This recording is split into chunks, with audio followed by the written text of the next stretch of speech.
So in this example here, we're going to think about the way in which privity exists between Bill and Ben, and why they're going to be automatically bound because of the deed that exists between them, and what would happen if Bill were to sell his land or Ben were to sell his land. So we're thinking about the idea of running of covenants.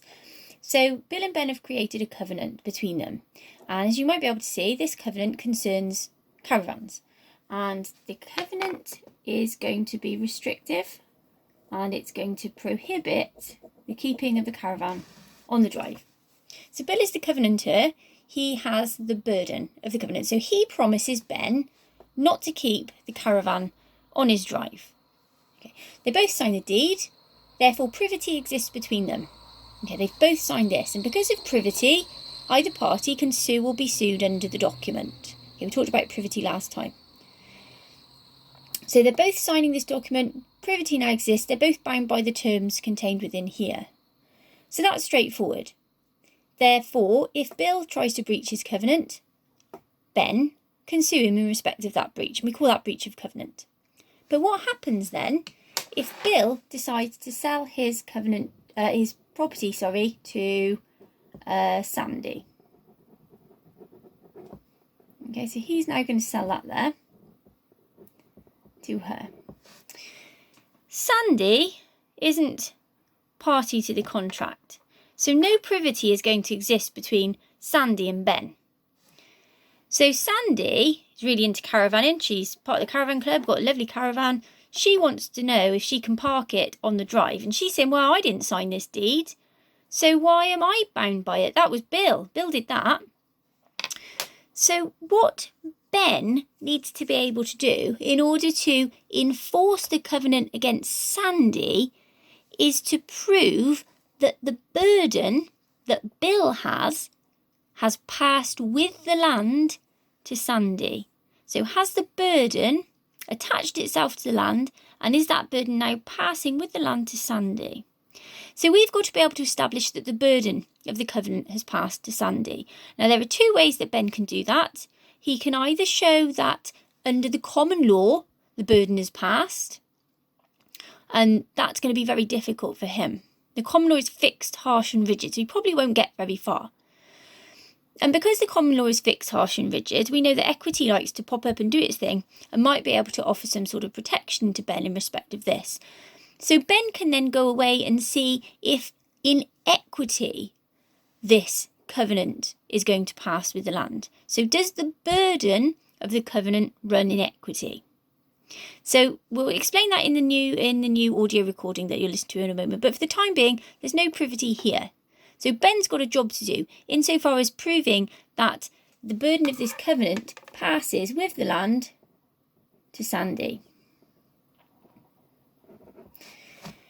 But let's say that another problem has now arisen insofar as Ben is selling the land to Eddie. Okay, so Eddie is going to buy the land off Ben.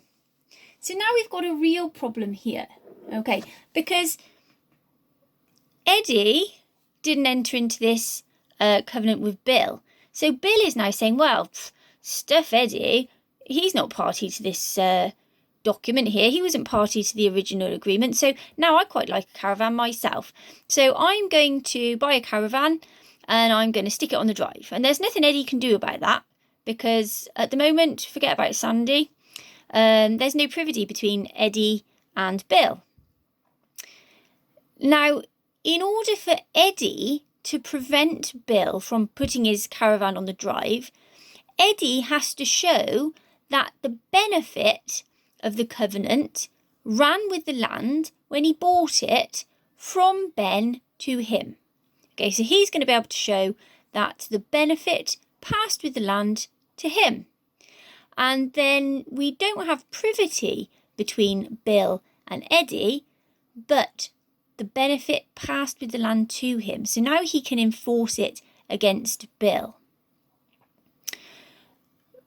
But we've got this.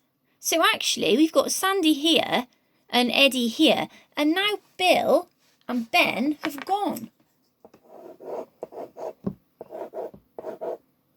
They're not party to this land anymore. They're not landowners here anymore. Sandy now owns the burdened land, and Eddie now owns the land that's going to benefit. So Sandy says, well, it's got nothing to do with Eddie. He didn't sign this at all. But Eddie's saying, well, I want to enforce this against Sandy. I don't want her to keep the caravan there. So Eddie has to be able to show in this circumstance that not only has the benefit passed to him with the land, but also that the burden passed from Bill to Sandy when Sandy bought the land. And therefore, they can still be bound by the covenant. Okay, if Eddie can show that the benefit passes to him and that the burden passes to her, that both parts of the covenant have run with the land, then Eddie can enforce it against Sandy. But the other problem is despite what's going on at this level down here, these two guys are still party to this contract. They're still bound by privity. So that situation still exists with them. So ultimately, if there was a breach of covenant, it could be Bill that gets sued because he's still party to this deed saying a caravan will not be parked on the drive of 70 Park Walk. He's still bound by that, even though he's not there anymore. And the same would apply to Ben. So actually, if the covenant hadn't passed to Eddie, Ben still has the benefit of the covenant. He could enforce that against Sandy. Okay, now that's another tricky bit, and that's, again, a little cliffhanger for level 6, really. But just bear that in mind for the time being. Okay, because ultimately, there's privity still there, even though they're not living at the property anymore. So what we're going to do in the next lecture is work out what Eddie would need to do to satisfy that he can still enforce this covenant against Sandy, even though Eddie and Sandy weren't party to the original deed.